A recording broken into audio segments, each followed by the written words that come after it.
சுத்த நாமத்துக்கு சோத்திரம். நான் வாழ வீடு போல் ஓடு மாத்திரம் நான் நினச்சேன்.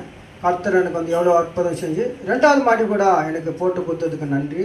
எவ்வளோ தடைகள் இருந்தாலும் கொத்தனார் நீங்கள் ஒரு நாளைக்கு சென்ட்ரிங் பண்ணுறவர் வரமாட்டார். அதுக்காக நாங்கள் ஜெபிப்போம். ஏசப்பா நான் ஓடு தான் போகணுன்னு நினச்சேன், நீ எல்லாமே நீ எனக்கு முன்னிருந்து நடத்து கொண்டு எனக்கு ஒரு சகோதரன் அமைச்சிடுறாரு.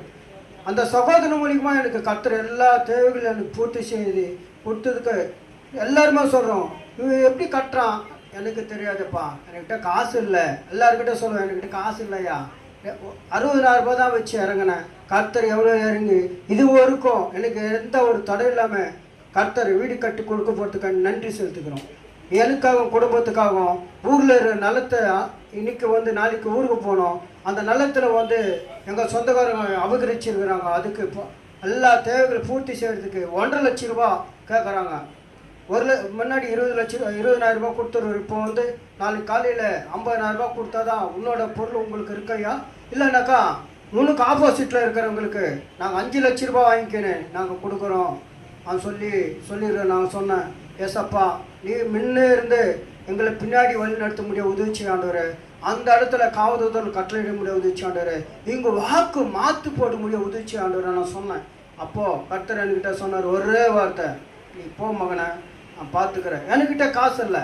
என் தம்பி இப்போது அப்ரஹாம் சகோதரன் இந்த சர்ச்சுக்கு வரவர் தான், அவர்கிட்ட சொன்னார், என்னப்பா நாளைக்கு ஊருக்கு போகணுமே, காசு எங்கப்பா. நான் என்கிட்ட காசு இல்லை. கர்த்தர் செய்வார்ப்பா, நீ கம்முனிரு, நீ தேடு, அதனால நீ ஜம்மனுப்பான்னா. அவர் இல்லைண்ணா வேலை மேலே எனக்கு பிரச்சனையாக இருக்குது, இந்த இடத்துல இல்லை, நான் மவுண்ட் ரோட்டில் இருக்கிறேன், மின்ட்டில் இருக்கிறான்னு சொல்லிடுறேன்.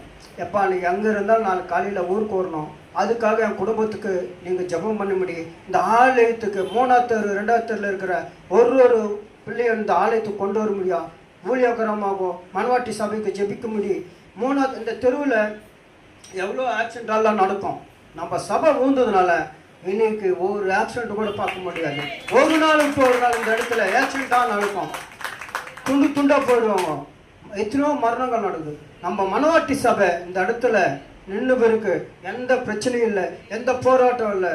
எங்களுக்கு சில பேருக்கு தெரிய மாட்டோம், இந்த சக்தி இல்லாமல் சபைக்கு பிரியாணி எல்லா கடையில் வெள்ளை சாப்பாடு இருக்குது, பிரியாணி இருக்குது, வெஜிடபிள் இருக்குது. எனக்கு கொடுத்த பிரியாணி எப்பவுமே இங்கே எனக்கு தேவை, எனக்கு பிரியாணி கிடைக்குது. எந்த ஹோட்டலுக்கும் அதே மாதிரி எந்த சபைக்கும் நான் போனதில்லை. இது வரைக்கும் இங்கே 7 வருஷம் ஆகுது. இது வரைக்கும் எல்லாரும் கூட அங்கே சர்ச்சில் வேலையா எனக்கு யார் இருக்கு